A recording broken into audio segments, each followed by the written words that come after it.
Libra moon, 7th house moon. Welcome. You're a very strange person.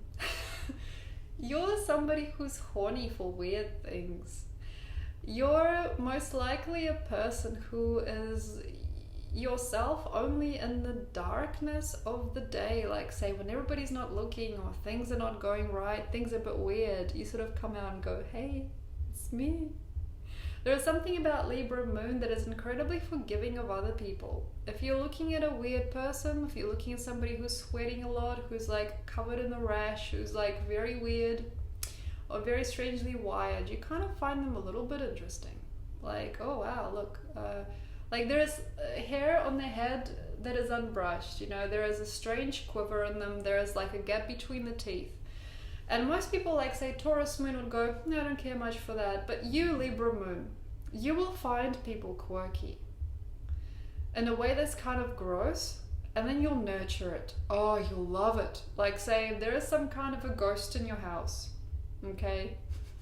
If there is a weird ghostly presence in another person, if there is a weird ethereal energy, frequency where you might be talking to a madman or woman, you're more likely want it. Wow, that's freaking weird. That's fantastic. Look what she said. That's so weird. Oh my goodness, like, you know, she coughed and sneezed and, you know, like she's got a bit of a booger, like, you know, like there, or like that guy's got wax in his ears, and there'll be just something like, oh, that's weirdly hot. I don't know why that's so strangely hot. And most likely, if you've got a Libra moon, you will find a certain desire to connect with the ugly or the awkward, weird, stuffy feeling in the room when they're not around as well. Like they'll go, like this person that you're interested in, they'll go, and then there'll be this feeling, like this freaky frequency of loneliness. But at the same time, you'll be like, I can feel you. I can feel you. Are you under the bed? Not under the bed.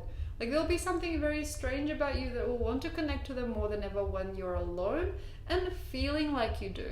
Like feeling like, oh, he's looking, I'm sure he's looking at my Facebook. Oh, I feel good. I'm sure he's thinking about me. I think he's thinking about me. I hope he's thinking about me. Like there's like a weird frequency of this freakish boy-girl romance, or boy-boy or girl-girl romance, where you are looking for another person in the shadow more than you're looking for them in the physical. So the shadow of their persona, like when they just smashed a bottle, you know, they lashed out, they got angry, far out, that's crazy, weird, interesting. Or like they got, you know, bad skin, or, you know, got bad breath, or they just got gloomy personality, or there is something about them that's just awkward, like they just scratch themselves, and this weird shadow following you around the house, maybe even a feeling of that. But there is a need to be in shadow, or in some form of strange confinement, and this person will perhaps look for themselves in other people through vulnerability, like, oh, I'm so awkward, or like there'll be like a feeling like, oh, nobody loves me, don't worry you guys, I'm just weird, I'm really weird. Like there'll be something within you that will want to be seen as a little bit freaky, or just a little bit goofy or awkward, or just a little bit strange or stuffy. Like say if you've got a feeling like you've been in a room locked up in front of a computer for years, you know, that kind of feeling. This is the kind of feeling that this moon cultivates, and this moon eventually enjoys and eventually joins up with something else. Okay, so when you are completing your cycles, if you're in your 30s and you're still there is a problem. This moon needs to radiate out by the time you are 25 to 39. Like there is a period where you need to let go of that feeling of strangeness and kind of like innocence and malcontent, innocence and the weirdness. You need to like sort of like let that goofiness go, and then by the time you're 39, definitely grow up and feel good and be like, I feel good, you know, I'm weird, I've got a body, you know, I've got mucus in my nose, you know, my teeth are crooked, and I'm good with that. I don't care, I'm fine with that. You know, and then perhaps you'll smile or you'll cry, but something will be fine with it all. Like yeah, I'll never, say have big breasts. Like I've always been like small-chested woman and I will never have big breasts and that's fine. Or like I'm a man who's got a small penis and that's okay. That's fine. There'll be something within you that will wake up in a tender age of 39 and wish that you've never done it.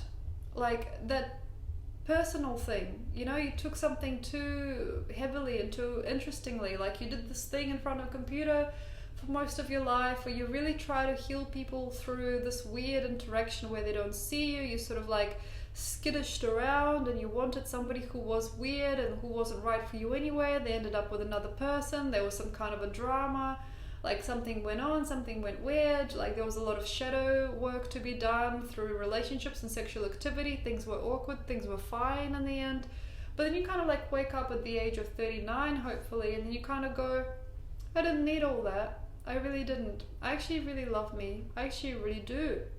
And that's where this moon goes wrong most of the time, is because it doesn't really care for itself, and then it looks for weirdness and grossness in other people, so it can sort of connect and be like, hey, I'm gross like you, I also get gas. Or like it'll be something very cute, like I also have stinky feet and I don't judge you for that.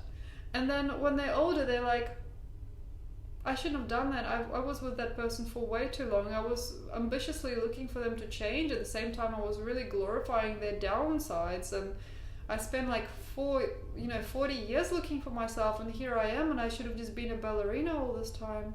Or like, well, I've been really looking to fill my deep, dark voids of instability and mental disconnect for years, but all I should have done was just like to do some yoga and breathe sometimes, and perhaps I would have done things wrong, or perhaps I would have done things right, but things could have been interesting. This person tends to fixate on things that are not very fulfilling for a long time, and that's because if you cannot feel the beauty within you and your mom, especially your mom, my friend, and if you cannot feel the beauty, the frequency of life within your body, if you don't yet feel alive, and it's just weird having like farts, and having,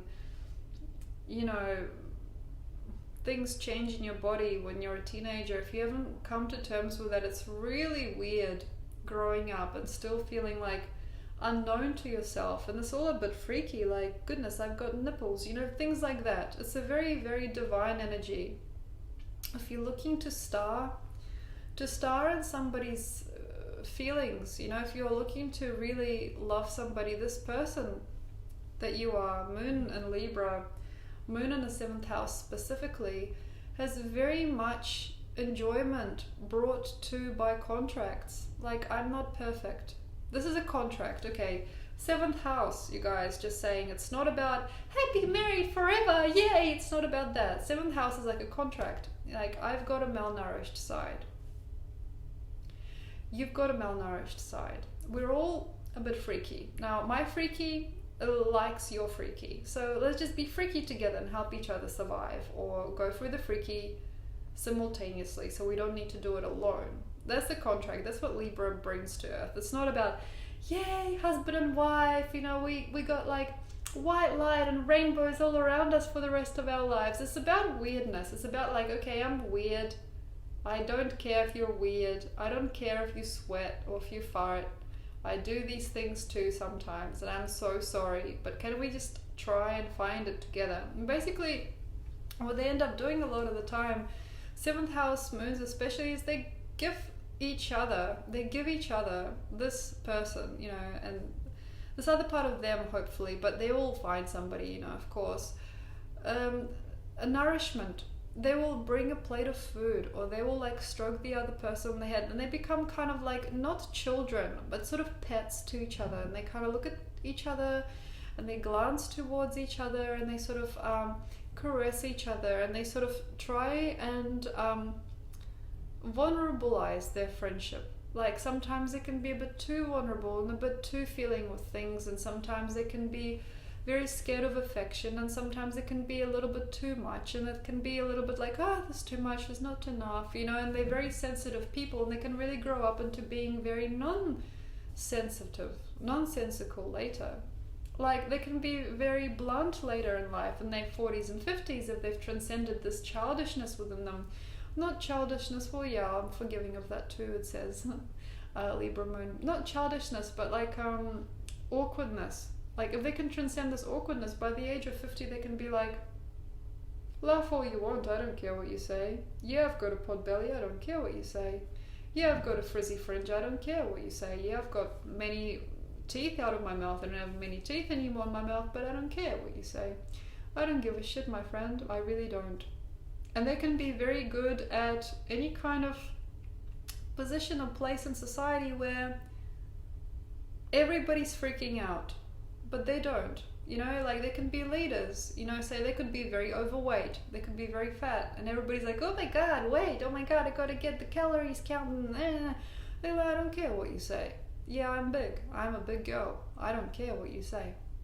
And there could be something that is so humorous in that for other people, but then in other people it sort of invites a really good feeling like, yeah, that's right. She doesn't care that she's fat. And if she can say it, I can say it too. And they can really like sort of sophisticatedly be so non-caring about their voids and their awkwardness, especially physical awkwardness and just physical awkwardness of being embodied in the first place.